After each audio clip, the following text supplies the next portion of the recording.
तुम्ही लाडकी बहीण योजनेसाठी ई-केवायसी केली आहे का आणि अजूनही विचार करत आहात की माझं ई-केवायसी पूर्ण झाले का नाही, तर हा व्हिडिओ तुमच्यासाठीच आहे। लाडक्या बहिणींना ऑक्टोबर महिन्याचा हप्ता आजपासून मिळणार असल्याची माहिती मंत्री अदिती तटकरेंनी दिली। पात्र लाभार्थ्यांच्या बँक खात्यात रक्कम जमा होणार असल्याचंही तटकरेंनी म्हटलंय। तसंच 18 नोव्हेंबरपर्यंत ई-केवायसी प्रक्रिया पूर्ण करा अशी विनंती मंत्री अदिती तटकरेंनी केली आहे। लाडक्या बहिणींना ई-केवायसी करण्याची शेवटची संधी कधी आहे ते पाहूया।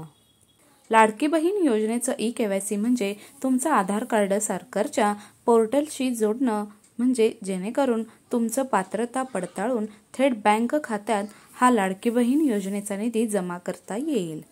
तर आता पाहूया, लाडक्या बहिणींना आता शेवटची केवायसी करण्यासाठी शेवटची संधी आहे। तर बहिणींना आता 18 नोव्हेंबर पूर्वी ई-केवायसी प्रक्रिया पूर्ण करावी लागणार आहे, असं आवाहन मंत्री अदिती तटकरे यांनी केलंय।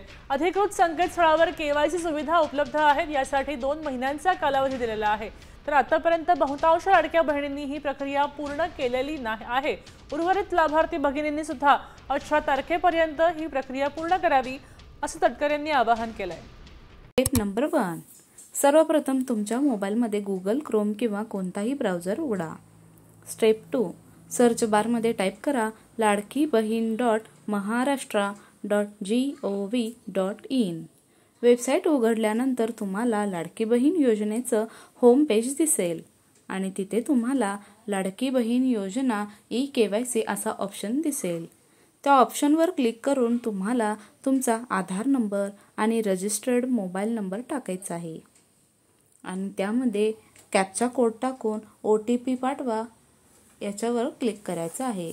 आता याच्यावर क्लिक केल्यावर तुम्हाला असे समोर दिसेलच की वॉर्निंग, तुमचं ई-केवायसी हे पूर्ण झालेलं आहे। अशा प्रकारे तुम्ही तुमचं ई-केवायसी कंप्लीट सक्सेसफुली आहे का ते तपासून घ्या। ई-केवायसी पेंडिंग किंवा नॉट डन असं दिसत असेल तर अजून ई-केवायसी तुमची झालेली नाही असे समजून जा। तुम्ही लगेच जवळच्या माही सेवा केंद्रात किंवा तुमच्या मोबाईलवर घरी बसून तुम्ही तुमचं आधार कार्ड घेऊन ई-केवायसी करून घ्या। यासाठी फक्त आधार कार्ड आणि मोबाईल नंबर आवश्यक आहे। लक्षात ठेवा, ई-केवायसी झाल्यानंतरच तुम्हाला लाडकी बहीण योजनेचे पैसे तुमच्या खात्यामध्ये जमा होणार आहेत। चुकीची माहिती दिल्यास तुमचं नाव पात्र यादीतून वगळलं जाऊ शकतं। त्यामुळे लवकरात लवकर तुमचं ई-केवायसी पूर्ण करून स्टेटस चेक करून घ्या। जर ही माहिती उपयोगी वाटली असेल तर हा व्हिडिओला लाईक करा, तुमच्या बहिणींना शेअर करा आणि आत्ताच चॅनलला सबस्क्राईब करा। पुढील अपडेटसाठी तुम्हाला सर्वात आधी मिळतील।